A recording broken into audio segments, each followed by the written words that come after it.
श्रीमद्भागवत महापुराण अष्टम स्कंद अध्याय 21 बलि का बांधा जाना। श्री सुखदेव जी कहते हैं, परीक्षित, भगवान का चरण कमल सत्यलोक में पहुंच गया।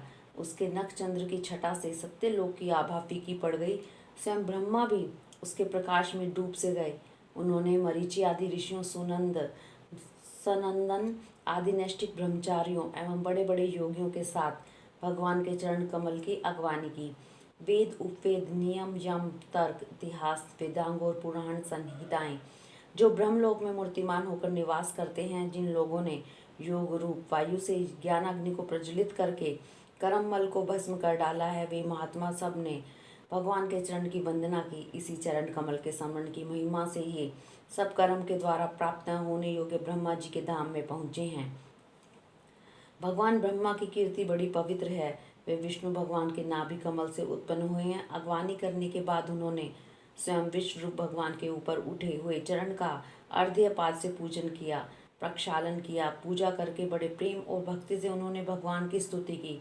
परीक्षित, ब्रह्मा के कमंडल का वही जल विश्व रूप भगवान के पांव पखारने से पवित्र होने के कारण उन गंगा जी के रूप में परिणत हो गया, जो आकाश मार्ग से पृथ्वी पर गिरकर तीन लोकों को पवित्र करती है।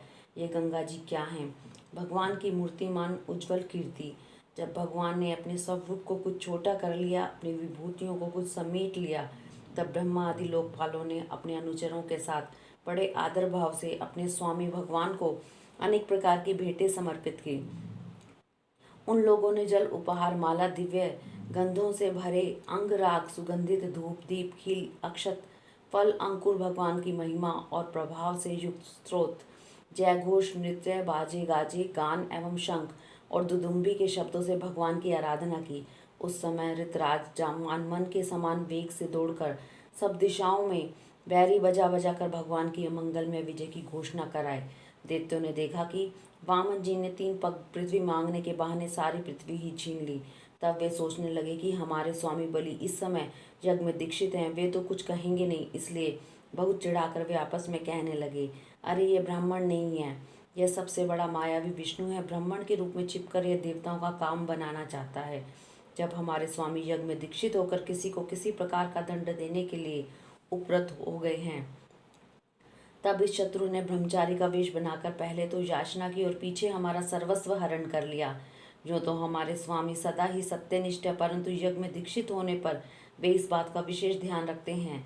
वे ब्राह्मणों के बड़े भक्त हैं और उनके हृदय में दया भी बहुत है, इसलिए वे कभी झूठ नहीं बोल सकते। ऐसी अवस्था में हम लोगों का यही धर्म है कि इस शत्रु को मार डालें, इससे हमारे स्वामी बलि की सेवा भी होती है।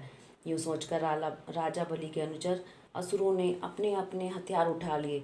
परीक्षित, राजा बलि की इच्छा न होने पर भी वे सब बड़े क्रोध से शूल, पट्टे आदि ले लेकर वामन भगवान को मारने के लिए टूट पड़ते हैं। परीक्षित, जब विष्णु भगवान के पार्षदों ने देखा कि दैत्यों के सेनापति आक्रमण करने के लिए दौड़े आ रहे हैं, तब उन्होंने हंसकर अपने अपने शस्त्र उठा लिए और उन्हें रोक दिया। नंद, सुनंद, जय, विजय, प्रबल, बल, कुमुद, कुमुदाक्ष, विश्वक्सेन, गरुड़, जयंत, शुद्धदेव, पुष्पदंत और सात्वत, ये सभी भगवान के पार्षद 10-10 हजार हाथियों का बल रखते हैं। वे असुरों की सेना का संहार करने लगे। जब राजा बलि ने देखा कि भगवान के पार्षद मेरे सैनिकों को मार रहे हैं और वे भी क्रोध में भरकर उनसे लड़ने के लिए तैयार हो रहे हैं, तो उन्होंने शुक्राचार्य के शाप का स्मरण करके उन्हें युद्ध करने से रोक दिया। उन्होंने विप्रचिति, राहु, नेमी आदि दैत्यों को संबोधित करके कहा, भाइयों, मेरी बात सुनो, लड़ो मत, वापस लौट आओ। इस समय हमारे कार्य के अनुकूल नहीं है। दैत्यों, जो काल समस्त प्राणियों की सुख और दुख देने की सामर्थ्य रखता है, उसे यदि कोई पुरुष चाहे कि मैं अपने प्रयत्नों से दबा दूं, तो यह उसकी शक्ति से बाहर है।